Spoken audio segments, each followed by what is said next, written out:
Hey, what's going on, everyone? Before we get into our conversation, I want to let you know this podcast is sponsored by BetRivers.com. BetRivers.com, the best place for all your sports gambling needs. Also, don't forget to subscribe to the podcast. You can also watch all of these episodes on the Field of 68 YouTube channel. Now, let's get into our conversation. Hey, what's going on, everyone? This is Eric Devendorf, your host of the SCORER'S Table podcast. And tonight we have a special guest on, the current starting point guard, junior point guard for the Syracuse Orange, my guy, Joe Girard. Joe, appreciate you coming on. Of course, my man. Thanks for having me. Happy to be here. Joe Girard III. Sorry, man. I got to put that in there. Hey, either way is good. Either way is good. So how you feeling, man? How's the body feeling? What's the, first few weeks of practice been like? How's that going? Honestly, I'm feeling amazing. I think, the kind of the hype and the buzz around the team right now is just, off the charts. Guys are looking really good. A lot of improvements come from, even last year. And I think it just goes to stem from, a lot of the setbacks last year, a lot of the, extracurricular stuff that was going on, all those things with whatever was happening. But this year, we had a really a full off season. And I think, honestly, for me personally, it's the first one that I've actually had, because my freshman year we had the trip to Italy. So we had a different, summer plan. And obviously I couldn't make both summer sessions because I was still, in high school for the first summer session. And then last year of COVID, we couldn't be in the summer. So this is the first real summer I've actually experienced. It's my junior year, but it's still the first real summer I've experienced. And it's been a lot of fun, and we're looking ready to go, starting tomorrow, obviously. And then obviously a real game in a few weeks against Lafayette. And I will be there at the Dome tomorrow. I'm calling the game on the radio, so I'll be on the sideline. I'll be dapping you up. I like it. So let's talk about last year. How would you assess last year? Because a lot of people don't understand, bro. Athletes are creatures of habit. We got a routine set in place, and obviously last year with COVID and everything going on, it was just out of whack. You weren't able to work out, having to go to practice. Not in your regular routine. So. Take me through last year and how tough that was going through those ups and downs. Yeah, last year was really tough, obviously, for many reasons. Even today, it's actually funny you say that. Coach was just at the end of practice telling us how, now's the time to really get your routine going. As an athlete at this kind of level, you got to get your routine going with, game starting, do the same routine every game and all that kind of stuff, every game day before a game, and, week leading into a game or whatever. But last year, everything was different. Even from my freshman year. My freshman year, we would have practices. Last year we had to wear chips. That was something that was crazy, and it hurt Buddy. I remember for 3 games he didn't actually have COVID, but he was around somebody in practice for over 10 minutes, and the contact tracing made him miss 3 games. So just crazy stuff like that, where even in practice you can't even be standing near somebody for more than a certain amount of minutes. So technically you're not really playing defense against people, you're not really playing offense against people. It's like you're trying to limit your space against in how close you are to somebody. And that could be coaches as well, managers as well, because let's say a manager gets it or something, and you're close to them for 10 minutes, then you're out. So there was just a lot of things that were going into it. I remember film, and we were texting, you were thinking we were going to be at the hotel, but that all changed too because of COVID. We stopped going there because we didn't want to get into a hotel room and, by chance, someone who was staying there a week before or something had COVID, and then we actually accidentally got it. So there was just, everything was changing.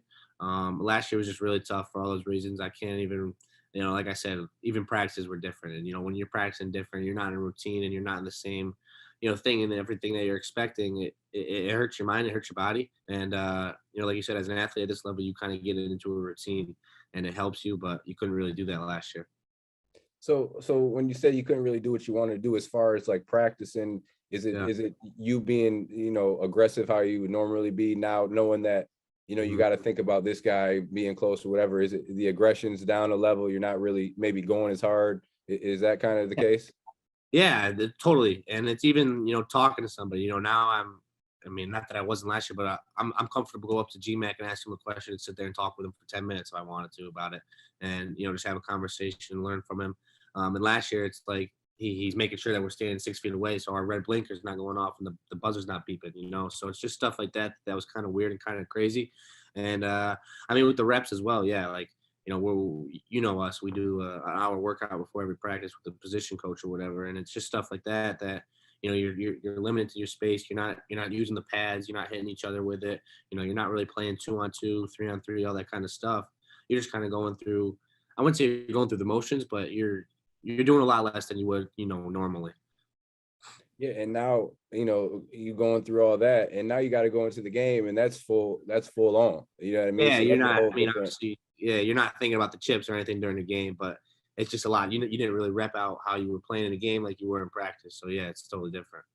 Yeah, I mean, and that's why I kind of wanted to get that in the beginning. Like, I don't think the normal fan really understands, like, how much hard work and dedication you put into the off season to get yourself, get your body, get your mind, get your reps, your positioning, and then with the zone, and Mhm. even with the zone, man, like Yeah, just in practice, going through those reps, knowing them, and then when you get on the court, in the game, it's that much easier. Now you're going through practice, you're not having those reps, you're not going, full force. So when you get into the game, it's a different feeling, right?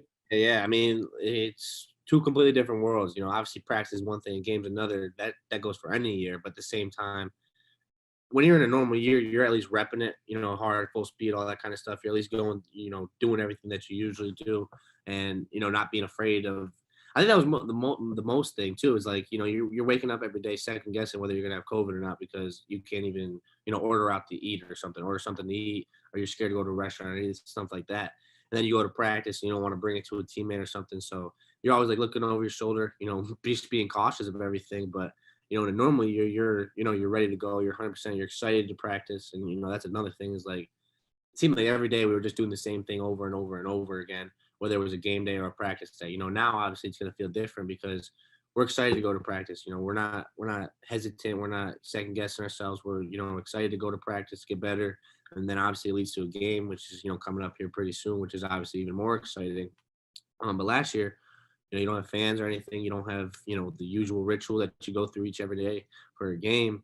And it just seemed like every day's excitement was the same throughout the year, and it was all kind of stale.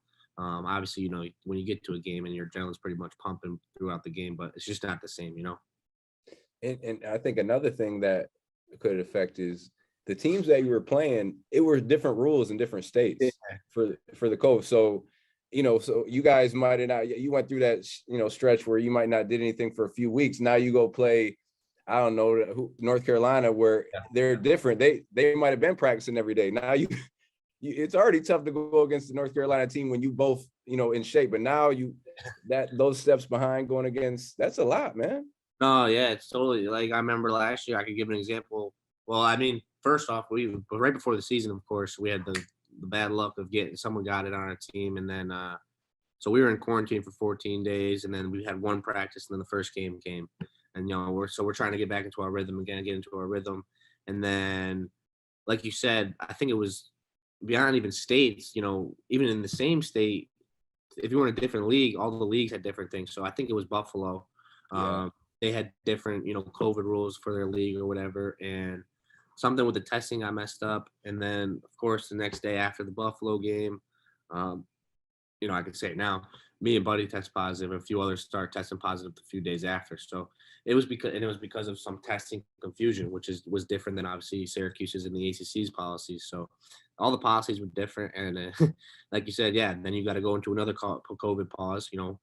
On top of having it, and then coming back and try and play in an ACC schedule, which, like you said, isn't even easy when you're in the best shape of your life.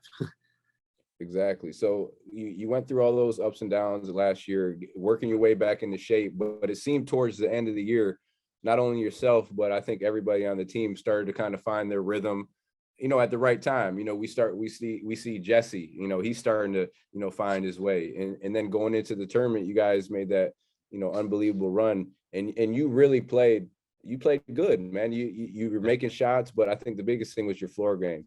Yeah. You were aggressive, getting to the basket, you were making good decisions, getting guys in their spots.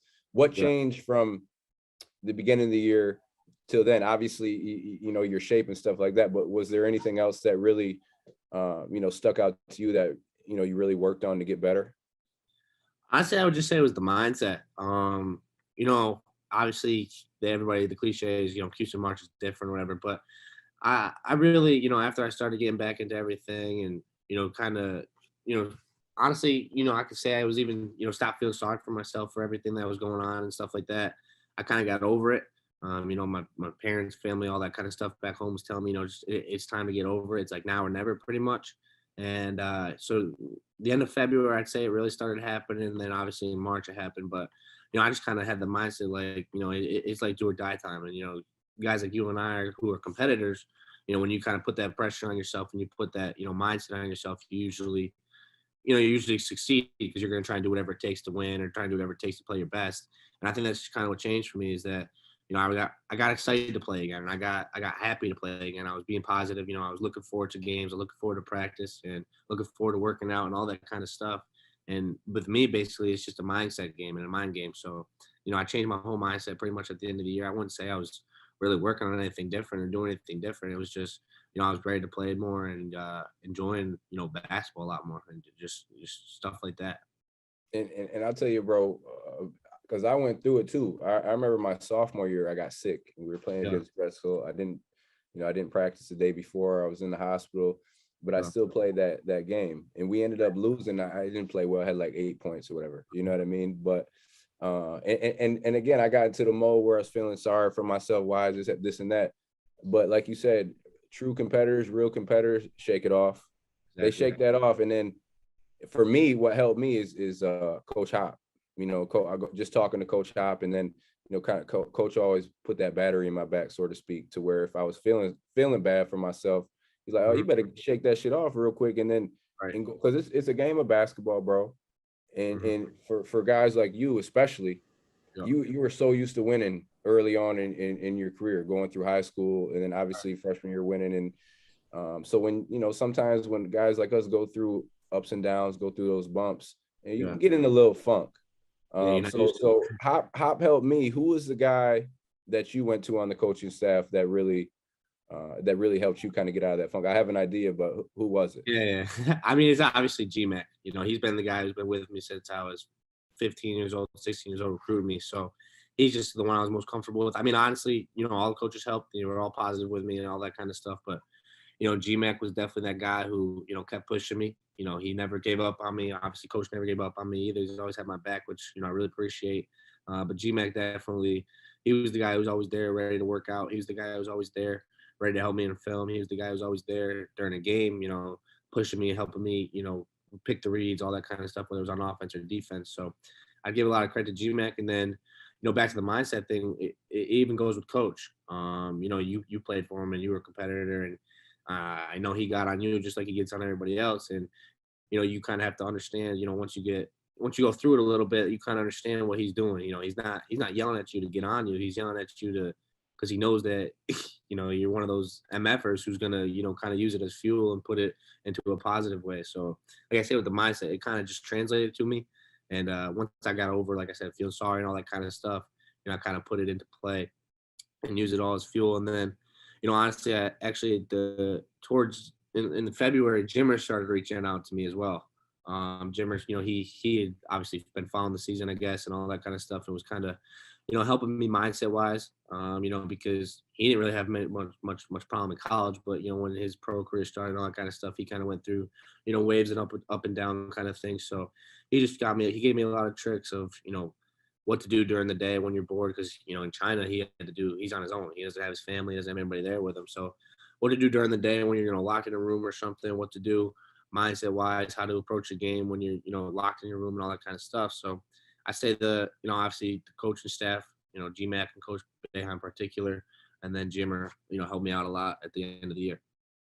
So what does that mean to you as a player, bro? Because regardless of what type of player you have, when you have that type of support, especially from your coaches, Coach Boeheim and GMAC, and then a guy like Jimmer reaching out to you, who was one of the best college basketball players of all time, and he really should be a pro. It's just how the politics come into play. Right. But what does that mean to you, man, when your coaches have your back, when your coach is going out publicly, Right. when you're struggling, going through some ups and downs, and saying, "Hey, this is my guy." What does that do for you? What does that do for you as a player?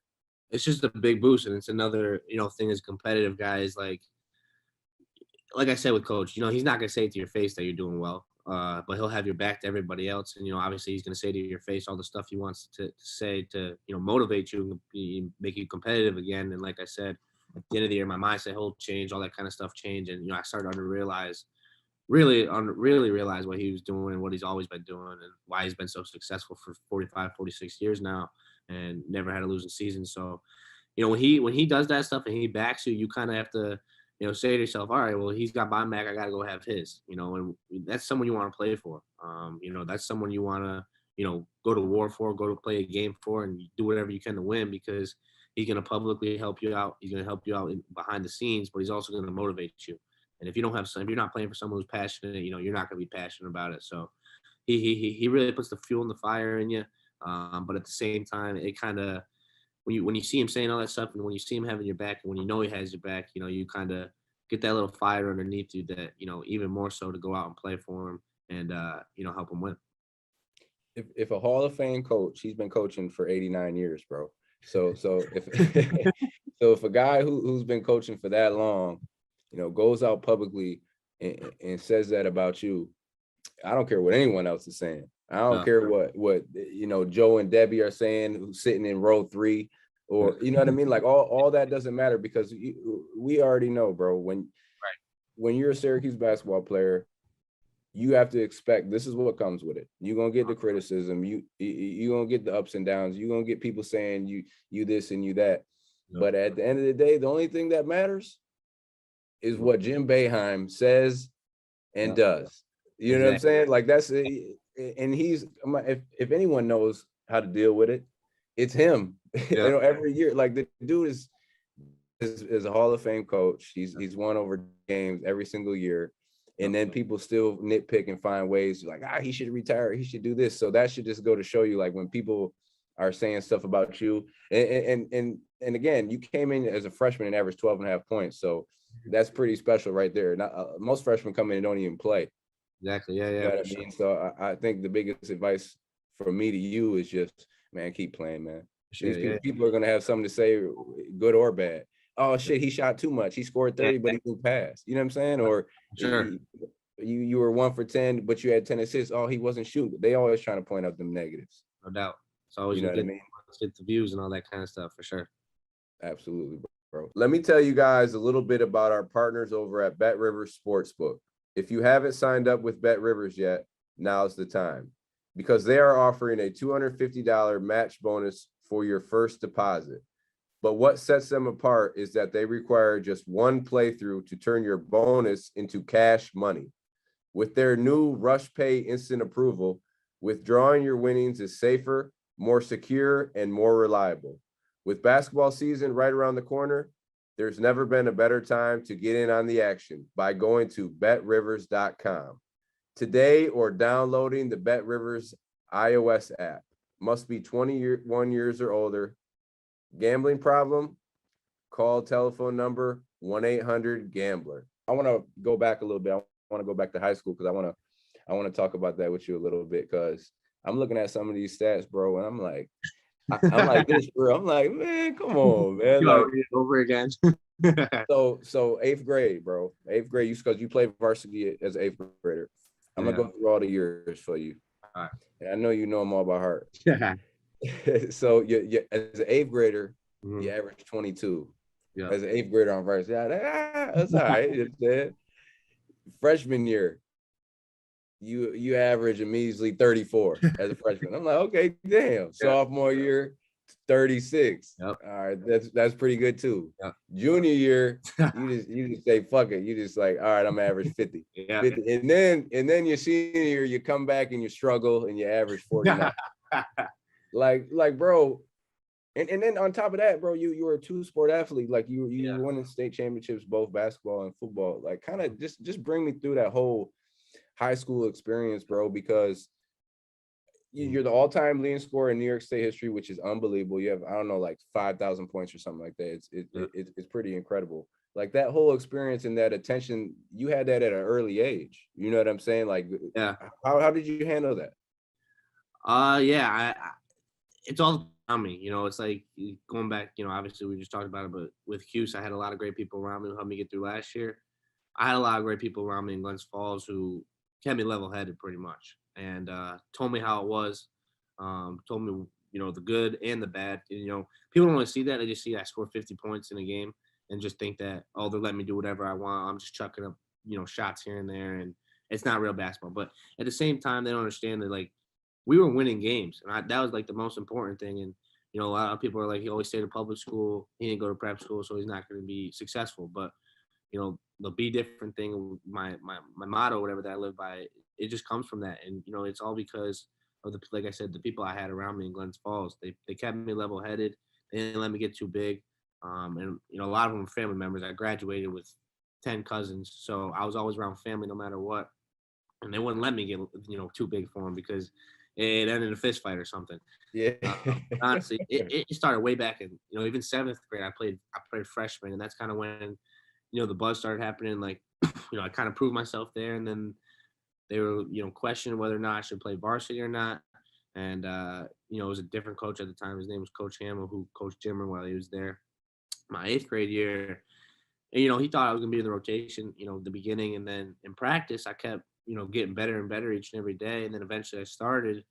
In the first game, I had 31 points and hit the game-winning 3 at the buzzer, and that's kind of when to myself I was like, I can really do this. I'm really like gonna pursuing basketball and all that kind of stuff. Obviously, my whole life I played and always wanted to be a Division basketball player, but that's the first time it really settled in, and the first time that obviously attention came. I got my first D1 offer the next day, and that was like when people started getting around me. Who is that from? High Point. Okay, High Point. Okay. Yeah, High Point in North Carolina. But that's when you see everybody coming in. Everybody's trying to get a piece of you, as they say.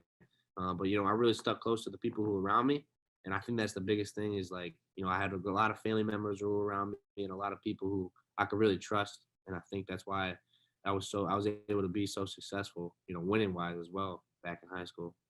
But how hard was it though? Like every game, bro, because Yeah. like you said, you guys were winning, and you were Mhm. shooting the ball. You had to shoot the ball to win, right? Exactly. That's Yeah. what type of team you had to score to win the game. So how hard was it each and every game? Like you were the focal point. You averaged 50 points in your junior year, bro. So you're scoring 50 a game, dude.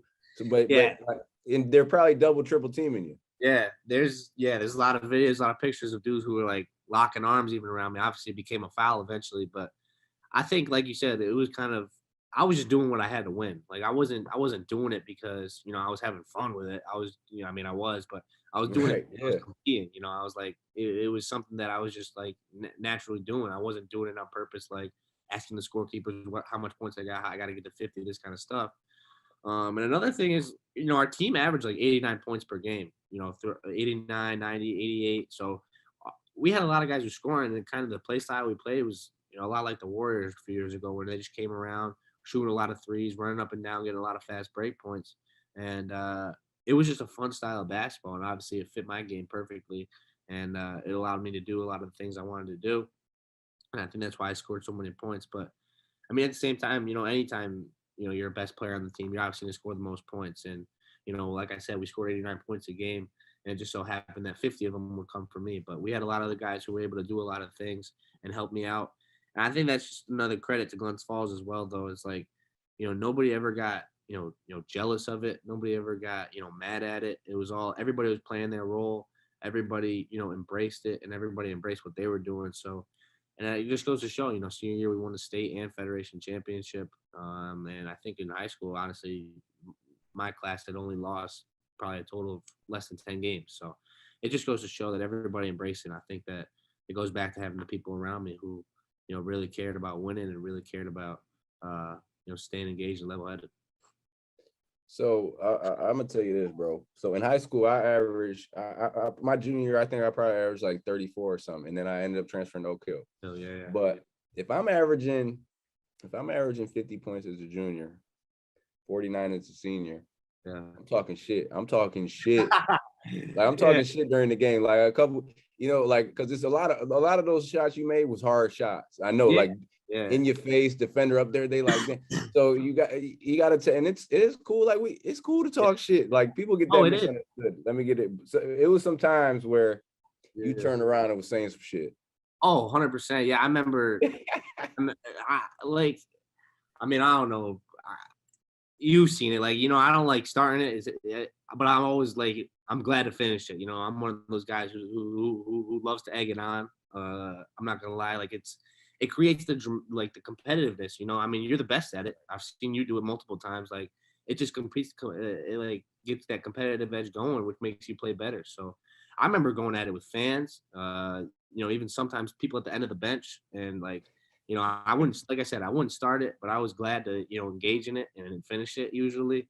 And like I had a lot of cousins, so I always knew I had people around me who were gonna have my back, and that helps out. Yeah. yeah. So there was always there were scuffles, in high school. There was, some pretty bad. Honestly, I can say it now that I'm gone. One of the games junior year, it got called because it ended in an all-out brawl. From fans, coaches, players, and student section. So that definitely stemmed from and it usually carried over from the football field, because back where I'm from, a lot of the football players play basketball, and in Right. football you can get away with a lot of things. And I'll say 100% of the football field was where a lot of my talking was done. Whether I was making a big hit or whether I was scoring a touchdown on somebody, all that stuff. But on the football field, it definitely carried over to the basketball court, and that's kind of why. I mean, we won a lot of games in football and basketball, and so that just naturally you're gonna get hated on. But I'll be the first to admit that we like to call ourselves confident, not cocky. But there was a lot of mouthy dudes over in Glens Falls. Yeah, the football players on the team was like, just wait till next football Yeah, season. That's yeah. the comeback, right? And then No, you it's come back always and win a fucking state championship in football. exactly. Yeah, exactly. We was always ready to go. We was always ready to rumble. So was there ever like a moment where like you were like, shit, I might play both in college? Yeah, honestly, I say after I won the first state championship in football sophomore year, that's when I started getting, some attention. I had, Tulane wanted me to play both, UMass wanted me to play both, Penn State wanted me to play both, Damn, Rutgers. Penn State. Ooh. Yeah, there was like a lot of times where like I'd start talking to some basketball coaches, and they'd even like offer it up, like, we've been talking. Our football coaches have seen your stuff. Like, we can might make that possible if that's like, like an attention grabber kind of thing. If you really want to play both. And so I entertained it for a while, and then when you have Jim Boeheim, GMAC, Coach K, Coach Shire, Coach Beeline, Coach Holtman, and all the Penn State staff, and they come into your house, and within a week span, you kind of understand, where you're lying at, and that you should probably maybe focus on basketball for sure. But I'd say I entertained it for sophomore to junior year until junior year basketball season. Okay, so junior year, you was like, all right, this is it's straight hoop, because Coach Boeheim wasn't having that. I already know that. Yeah, no, Coach Behind. Yeah, I would show the letters that I began from the football team. They'd be inviting me to the games and stuff and visits, and Coach Behind was like, "You need to figure. It's one or the other here." That's 100%. So you chose Syracuse. I mean, I'm sure that's kind of was your dream school from the start. Yeah. But what other schools were like right there with Cuse, or was it just like a landslide?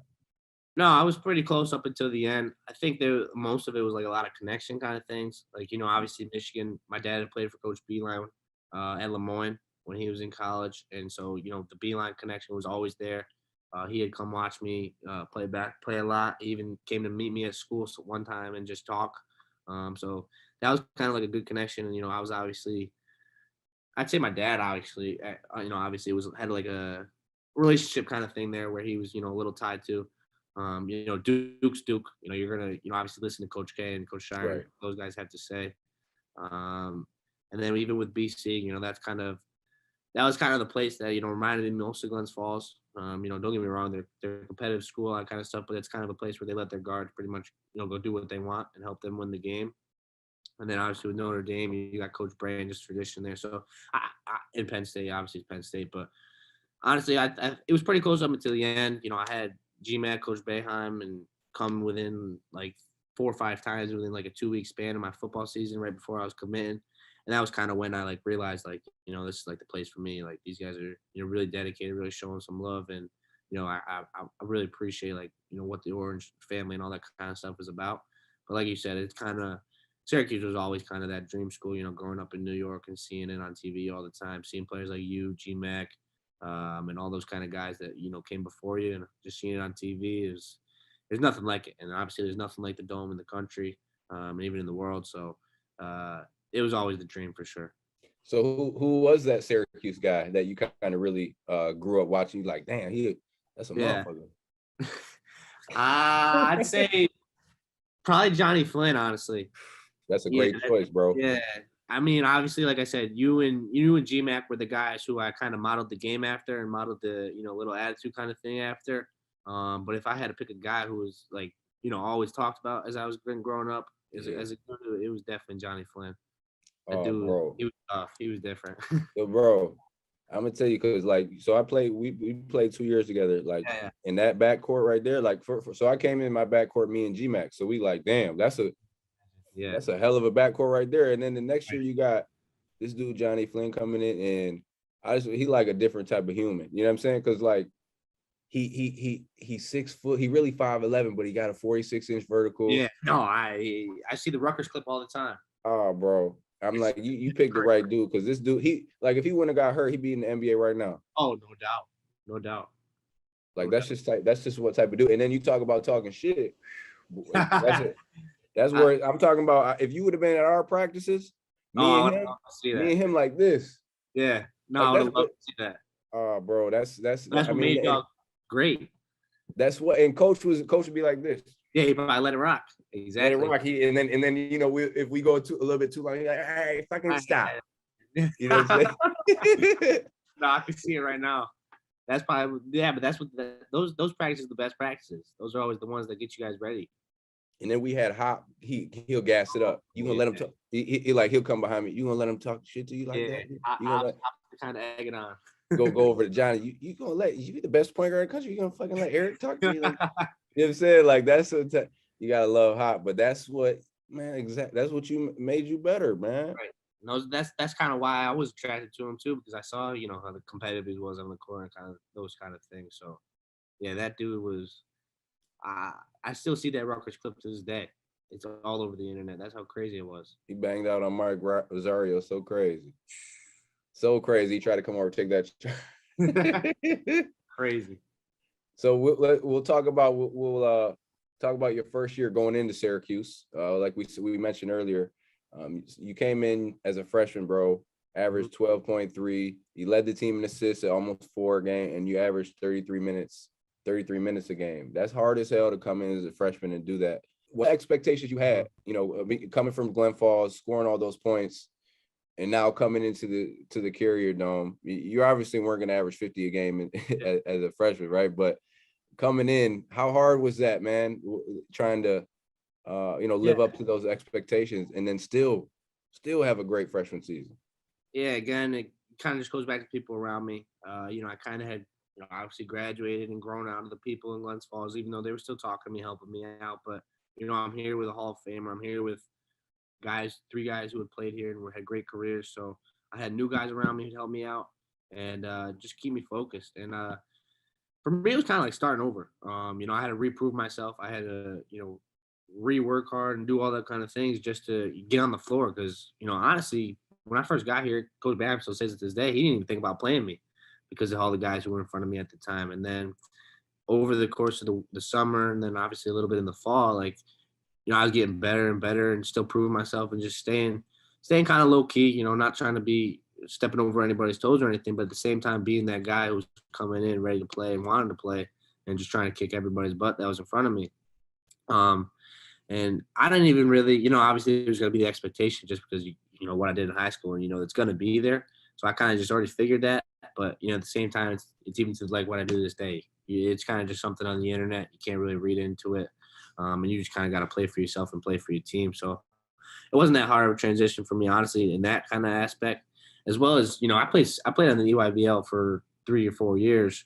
I played guys like Isaiah Stewart, played with guys like Buddy, obviously, other high major guys who I didn't have to score 50 points there either. So I was kind of used to it. Yeah, that's true. Yeah. Honestly, it was just like not that it was an easy transition, but, I kind of knew what I was getting into again. It was just like starting over, but at the same time, proving to myself, as long as proving to, everybody here that I could play at this level.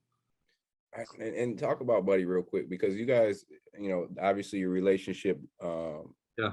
goes before college, playing together and with the City Rocks. How Mhm. has his game improved, and how have you two helped each other, Yeah. get better on the court? Well, I was saying it the other day, media day, the first time I ever saw Buddy was when we were 14 or 15, and, he could like barely walk and chew gum. It's just the kind of kid he was at the time. But, obviously knew that he was growing into his body because he was still, really skinny. He was tall and lanky. And obviously, with a coach like Coach Boeheim, he's going to get better and going to keep working. So that was the first time I saw him. Then I didn't see him for like another year. And then I saw him again when we were on 16U. He started shooting the piss out of the ball. And, it was like noticeable, it wasn't just like somebody who was like a good shooter. You could tell that he'd been working on it. He'd been working on it a lot because it was tremendously better than what it was before. And then even more so the next year on 17U was when he really got the notoriety. And I remember just the craziest game. He had like, we combined for like 12 threes against Team Penny, who was the best team in the UIB at the time at Peach Jam. They had, James Wiseman, the Lawson brothers, and all those guys went to Memphis, Kentucky. But we blew them out by like 20. So that was like the first time like you really like understood that, yeah, Buddy can play at Syracuse for sure. And then again, growing into it and seeing it my freshman year when I first got here. He played his freshman year here, and he played really well at the end of the year. That's kind of when he got going his freshman year. But then when I got here sophomore year, you just saw even the bigger step. And I think with Buddy, a lot of it was confidence. Like, you could probably attest to it because you've seen him, his whole life. But back when I first saw him in Syracuse, he was a quiet kid. Just everybody's still a great kid to this day. But he was just like that good, quiet kid who didn't really, say boo. But then as he started getting older, he started stepping into his shoes a little bit more. He's got confident, and a lot of it in basketball is confidence. And Yes. Buddy each and every year has gotten more confident, and at least he's always worked hard. And he's always had that aspect to it. So he was just bound to get better. And then his confidence has just kept growing and growing. I think that's it's helped him and it's helped me. Seeing somebody who I remember when, like I said, he wasn't that great of a basketball player turn into what he's turned into now, an NBA caliber player. It just goes to show that hard work does pay off. Just stay the course and just going into, because he's competitive now too. Like, not that it wasn't before, but he's really competitive now. He wants to win at everything he does, whether it's shooting drill, 1-on-1, 2-on-2, 3-on-3. So you always got to bring your A game when you're working out with him, which just pushes you harder and makes you even better as well. How hard is it going to be to beat you guys when both of you, you and Buddy are on your A game? Yeah, it's really hard. We saw it, a little bit in March last year. But even in practice, sometimes it's fun to play. Like for us, it's fun. That's when we really enjoy playing. Obviously, we have a lot of pieces around us, but even here, like playing 2-on-2 or playing 3-on-3, and you can swing the ball and a guy's in his face, but he's still gonna drain it. It just makes the game a lot easier and a lot more fun. Gets you going a little bit, but yeah, back to that. I just remember that Team Penny game, and everybody in the Syracuse still talks about it to this day whenever we see it and we get brought up. But that was like the one game I remember in EYBL that was really crazy, where it just seemed like whatever you threw up in the air was going to go down through the net, and that's when the game's most fun, though. You've been through it. When you see the basket and it looks like it's this wide, you just got to throw the ball at it and it's going to go in. But I think that's really I just keep saying it, but that's really when the game's fun, and we have a good time with it. But like I said, he's pushed me really hard. I pushed him really hard, and we're hoping that that kind of happens a lot this year.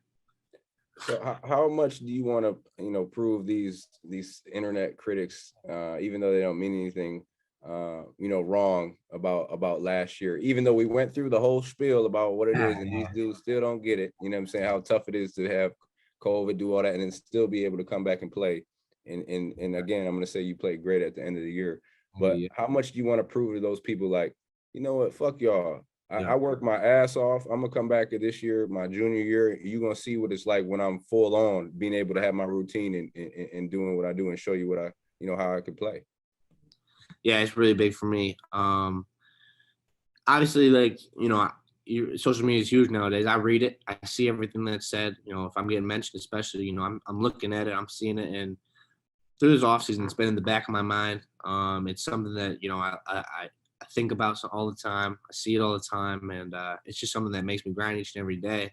And personally, I mean, you're the same way. GMAX the same way. When someone tells you you can't do something and you shouldn't do it, it makes you want to do it even more. And that's just like kind of how I am. And like when I see it and I'm reading it, and it's like someone's telling me I can't do this or I can't do that or I shouldn't do this or I shouldn't do that. It just drives me crazy and makes me want to do it even more sometimes. And I think that's why this is also more so for myself. Like I had a lot of expectations last year that didn't obviously come forth, and this is just proving to myself that like all those things that I set out to do and all the things that I set out for our team to do, I want to be able to do it and say that the off season work and the preseason work and the in season work is paying off and that it's going to happen. So yeah, I want to prove those guys a lot wrong, prove a lot of those guys wrong, and do everything they say I can do and do it. But at the same time, I want to prove to myself that there's a lot of things that I set out on the table and left on the plate that I still have to finish up. Yeah, even though those people don't mean anything, bro. So it was just a question, but those people Yeah. they don't mean shit. So it doesn't matter anyway. What's one thing you think over this summer, into this fall that you really worked at, you really wanted to get better at going into this year? Yeah, it's more the floor game, like you kind of said. It's just something that is going to be big for me, as especially with this team when we have a lot of shooters and a lot of guys who can put the ball in the basket. It's going to be something big for us.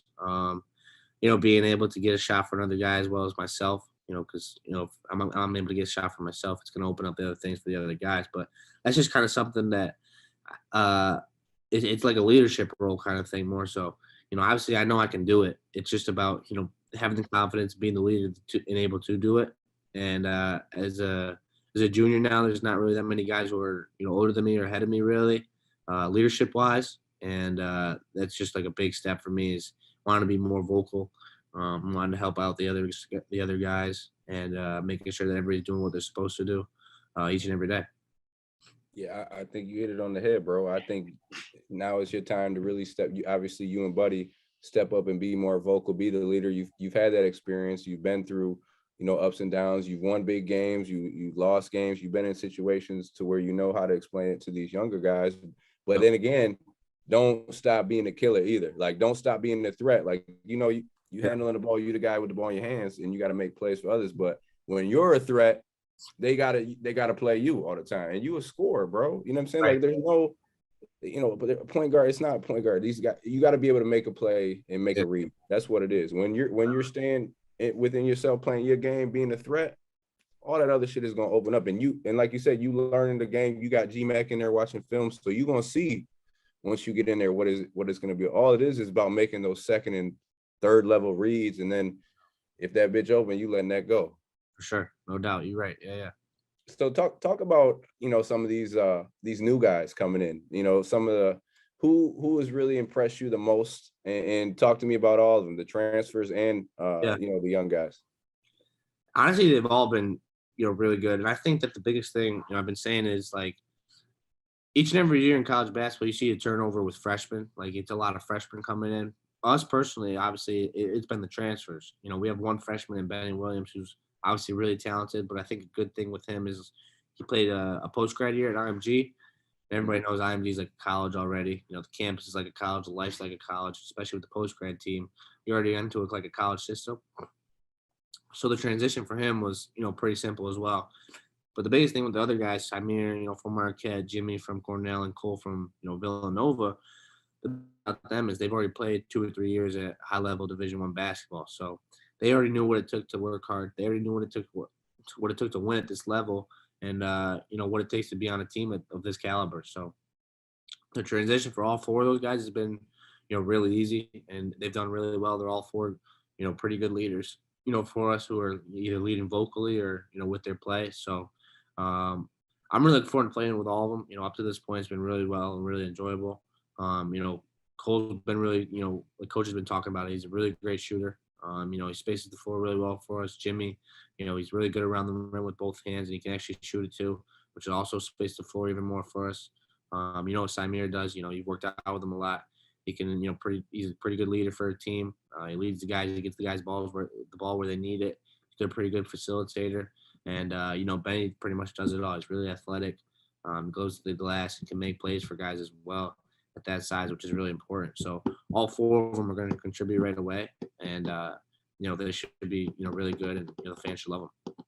And you know what? I think Samir is really good for you because now you got that guy who's really pushing you in practice. So now if you feel like, oh shit, I'm being lazy or something, he's not gonna let you do that. For sure. He gonna get up on you, and that's how great teams are made when guys are pushing each other. No You know doubt, what I you mean? play off with a guy like that when he's guarding you. You gotta, always have your head on a swivel, and that's what he brings. He brings defensive intensity, and when you're playing against someone like that, like I said, you always gotta be focused because the ball could be going like that. So you're always making sure you're making the right play, and like I said, head on a swivel kind of thing, and just staying active and staying locked in. So what's the difference between this year's team and last year's team? Just the camaraderie. This year's team, everybody's together. We're all playing for each other. We're not playing for ourselves. We all want to win. And this year's team's got a lot of hard workers. Not to say last year's team didn't, but I think everybody on this team, every coach on this team will say that, this year's team, everybody's putting in the time, everybody's putting in the effort, everybody's putting in the work. People are coming to practice every day and participating in practice every day and making sure that, we're pushing each other. Rather than just showing up and going through the motions here and there. And a lot, like I said, we talked about in the beginning, a lot of it you can't really put on kids specifically because there's a lot of things where we couldn't even be near each other, in practice, and like we were just kind of going through the motions. So, but you can just tell that this year, all the guys enjoy being around each other. We hang out even outside of basketball, and there's no cliques, none of that. It's everybody's together. Everybody's got the same goal, and it's usually the teams that are the best off the court with each other are the best on the court. So we're really looking forward to what we got. And I think, like I said, the leadership and camaraderie we got here is going to take us to the next level. So you're in year 3 of the zone, Yeah. and for the outsiders, man, this isn't the regular 2-3 zone. A lot of the times you got to move more than man to man in this zone. If you're not moving in this zone, it's over for you. No You know doubt. what I mean? So tell me in year 3 the difference between year 1 and now. Like you said, it's about knowing where to be. Year one, I'd say, I could have been moving a lot, but it was like a chicken with my head cut off, not knowing where to be. So like this year, it's like more, and as a year 3, it's like where to be, where you got to move, where you're supposed to be moving, and you're moving more, I guess, efficiently on almost because what you're supposed to be doing, and you've been through it. It almost is like man to man because when someone has the ball, you're guarding a man pretty much. You're covering an area, but you're guarding a man, if that makes sense. But at the same time, it's a lot of movement, like you said. You could be all the way across the court for 1 second, the next thing you know, the ball is swung or the ball is skipped, and you're all the way on the other side covering a new man. So I think just moving more efficiently is definitely the difference, I'd say, from year 1 to now. And once you try to start to figure it out, it's less wasted movement. Yeah, you know what I'm talking about. So yeah. like now, like have you got to the point where you're not cheating it, but you can almost be like, I know where to be because I know this guy has to go there. You know what I'm talking about? Right. Yeah, I was gonna say, like, you can kind of cheat it. I mean, you're not obviously cheating it because that's when you get in trouble, but you like, know it. You're cheating the movement because you know it by heart. Like it's like knowing an offensive play. It's like where to be when you got to be there. When the ball's in the wing, you know where you got to be. When the ball's in the high post, you know where you got to be. So in a sense, it is like cheating it. So I've been reading a lot about the team this year. And obviously everyone's heard Coach say it's the best shooting team he's had at Syracuse. That's and hey, I mean, all around 1 through 5, it looks like shooters. Yeah, it looks like shooters. But what are really the keys, this year for this team to be successful? Yeah, I think it's been like a thing the past few years. Honestly, is obviously the rebounding. It's going to be big for us. All 5 guys got in the zone, especially, got to be able to rebound. That includes the guards, the forwards, and the center. So everybody on the court's got to rebound. And then, just the defense in general. Obviously, we got to get stops. We know we can score with the best of them. It's just going to come down to, it's even like 2 or 3 possessions a game where you're able to, those 2 or 3 big possessions in a game, you got to be able to stop somebody and be able to get that stop. And, that's going to be key for us, as well as pushing pace. I think we're going to be really good in the open court, just because we're going to have guys who are going to be able to space, and it's going to open up a lot of lanes, which is going to you know help us on offense and on defense, because we know we can get it out and go right when we get a rebound, and it goes back to rebounding again. So there's just I think the defensive end is going to be huge for us, but once we get it and we go, I think it's going to help a lot. Man, I remember an old coach used to tell me, if you can get 3 stops in a row, Yeah. 7 times in a game, you're gonna win the game every single time. Yeah, 3 kill. They were saying like three stops is a kill. So yeah, 7 kills. Yep. So if you get 7 kills in a game, then usually you're gonna put yourself in position to win the game. And you hit it on the head, bro. Like, offensively, you're gonna be able to score the best of them. You got shooters everywhere. Yeah. But what are you gonna be able to do on the defensive end and rebound? Because now when we're playing D and then we're rebounding, now we could do this. Yeah, exactly. Now and when we're good, like when Syracuse is good, we're good in transition. We're able to get out because it's hard to score every time against a set defense in the half court. Yeah. Especially if with the shooters we have, if you get, because our shooters are gonna be a lot of the shooters are gonna be on the wing. If you get out on the wing, the most, sometimes people say it's a bad shot, but the most wide open 3-pointer in a game is on a fast break. Obviously, other than a offensive rebound sometimes, which is the best 3-pointer, the most open one's going to be on a fast break. And you got 2 guys who are running. One can go to the lane, one can go to the 3, 2 can go to the 3. You're going to have to pick your poison as a defensive player when you're on a fast break, and that's 3 up and 3 down. And just think about it, because that's not a bad, like for us, like that's not a bad shot, because you can make coach is gonna say shoot that shit every single time. Yeah, depending on the player, obviously, it's not a bad shot. Now defensively, they got to change everything up. Now they got to send a guy back more from instead of going to the boards. So like everything changes now. Like you said, now you get back, everything is like this. Now the lanes just fucking Now the decisions are that much easier, bro. Yeah, you just playing off each other, making those right decisions. I'm excited, bro. Me too. I can't wait. It's gonna be a great year. Like I said, the team's locked in. We got a lot of hard workers, and it's a really fun group to play with and a really fun group to be around. So this year your pockets are a little bit heavier. Yeah. And rightfully so. Like, man, bro, I wish that we had that when I was talking to my boys. Like, if we had that NIL back then, I was like, oh, geez. Yeah. But how has that experience been for you, bro? I mean, because you guys deserve it. I mean, the ticket sales are driven from you guys. They're coming to watch you play.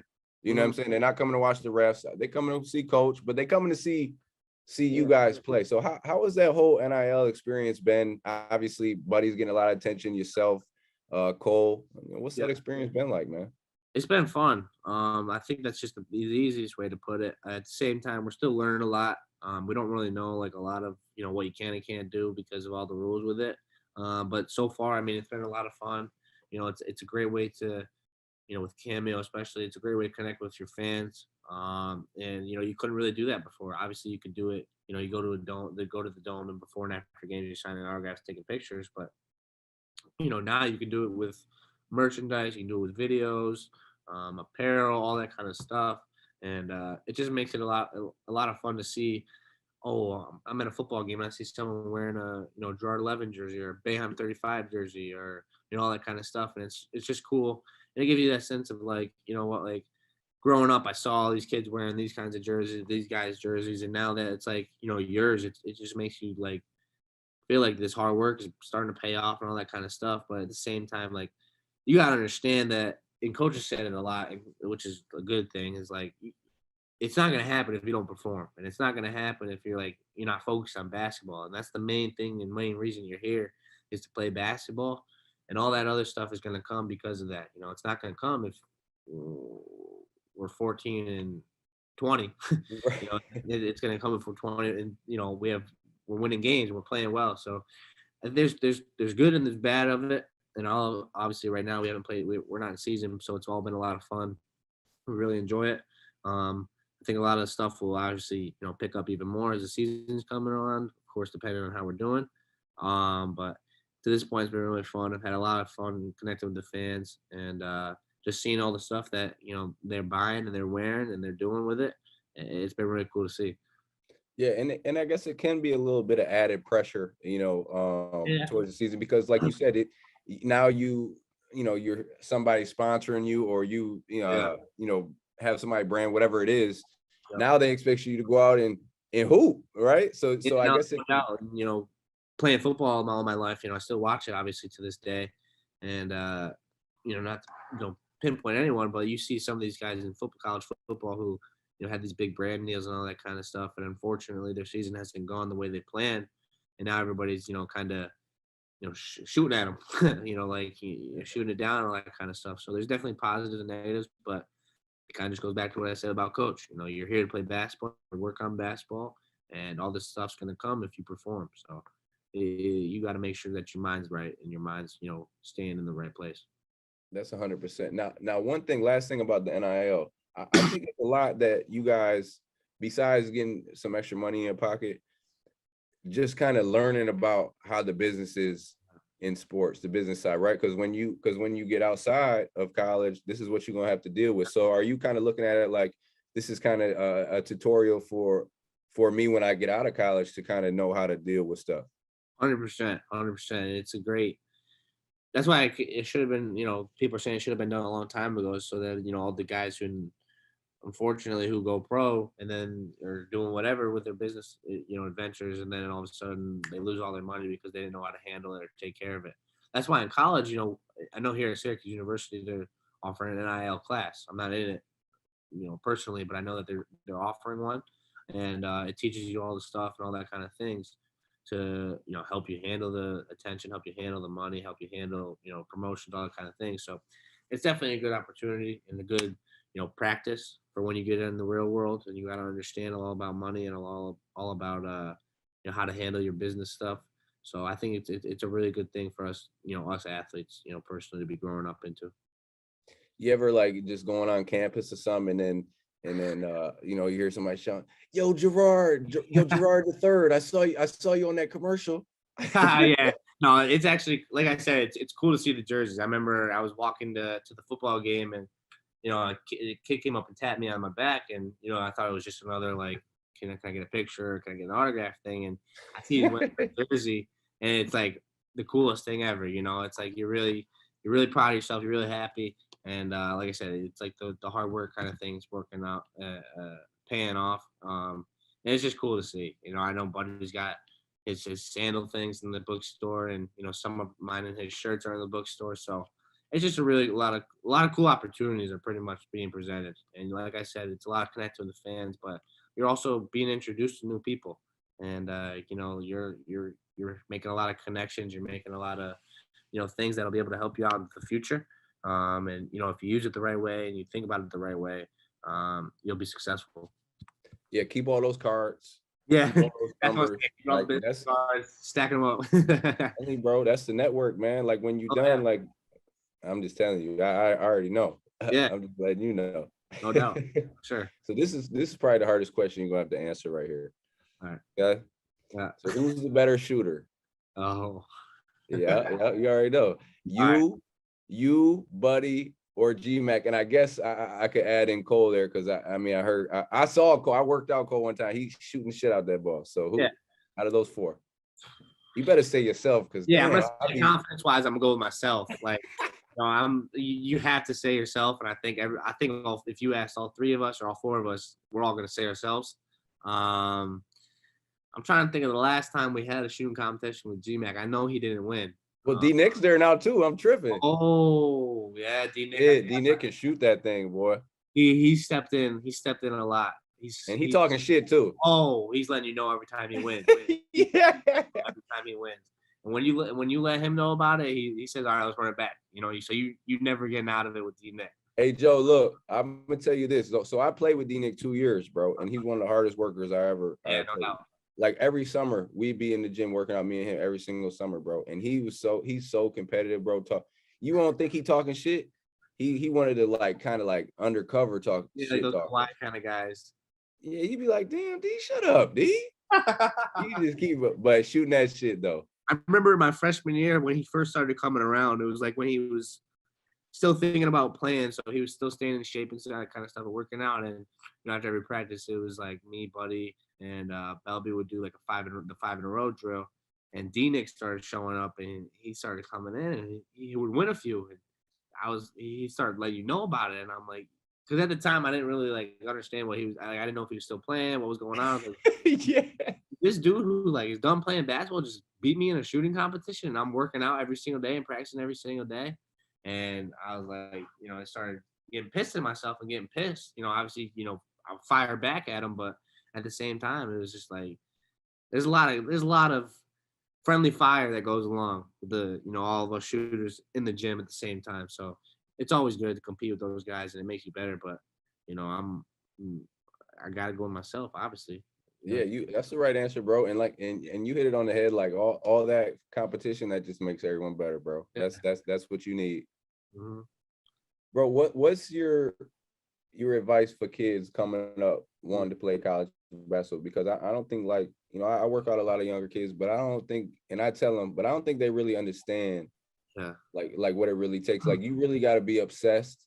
You got to sacrifice. It got to be an every single day thing to even get to that Division I level. And then when you get there, shit, now it's like you said in the beginning, it's like you starting over because everybody is good as fuck. Like, what's the advice that you really gonna give these kids, if they want to play college? I mean, the motto that I'd give them is to be different. That started with me back in middle school and high school. Is like, I was different because everybody else was going to prep school. Everybody's telling me I got to go to prep school if I want to be successful. I got to do this, I got to do that. And I wanted to be different. I wanted to create my own path, do my own kind of thing, and prove to these guys that I can do it my way and a different way than everybody else is, and be the same, have the same kind of success. So to them, basically, is just, I'm sure you see it. You have kids who probably come to your workout and they're just there because their friends doing it, or their friends or family are doing it. They're just there because of that reason. At the same time, like, they got to be different and be able to understand that, they got to be there because they want to be there. They got to be there because, they're striving to be better. And like, it's all a mindset thing. And I know, like you were just talking about, when I first got to college, I worked hard my whole life. Don't get me wrong, but I got here and this is like a job. Like, when you hit D1 basketball, you're here for a job. There's days where I leave my apartment at 8 in the morning and I don't get back till 8 at night. Like, it's a full job. You're working out every day, you're lifting every day, you're practicing every day. You got to go to class, you got to go to tutoring, you got to go to study hall. Like, you have a lot that you have to do, and like, you have to get it done, or you're not playing, or you're gonna be successful, you're getting in trouble, all that kind of stuff. So like, you gotta, like, the kids gotta understand, like, hard work's gonna pay off, and like, you really gotta dedicate yourself to, if you really want to do it, you gotta really dedicate yourself and put forth your best effort. So at the end of the day, kids, shit ain't easy. You got to do it every day. You got to sacrifice. And the most important, you got to love that shit. Because if you don't love that shit going to burn out like a flame. Yep, no doubt. You got to have that passion for it, for sure. Got to have that passion. Last question, bro. I'm going to get you up out of here. All right. You got to give me where we ended up at the end of this year. What's it looking like, bro? Give me some expectations. I'm looking forward to, being in New Orleans. I want to be, Final Four, national championship. That's obviously the goal each and every year. Honestly, I can say that we have the work for it. We have the workers for it. We got the talent for it. We got the ability for it. It's just, we got to be there, and we gotta have that mindset throughout the whole season. We can't just have it now in September, October. We got to have it throughout November, December, January, February, March, and and eventually in April. So it's just a mindset for us. I'm really looking forward to this season. I think a lot of the fans are really going to enjoy this team. And I'm just looking to a successful season. Obviously, we're going to have a winning season. That's just what Coach Boeheim does. And other than that, we're just looking to make a deep run like we always do in March, and have a really good year.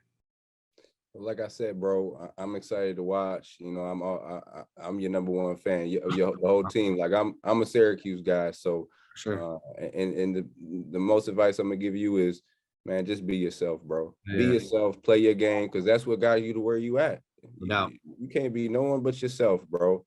Sure. And I know, all the hard work that you put in, is gonna show this year, and you're gonna have a successful year, bro. And I'm here for you, bro. You text me whenever. You already know what time it is. For sure, appreciate it, my guy. You worked with me. Like I said, I watched you growing up. It's always been a big brother kind of thing, so I appreciate it. Man, it's all love, bro. We're gonna have you on again down the road, but good luck the rest of the year, bro. Appreciate it, my man.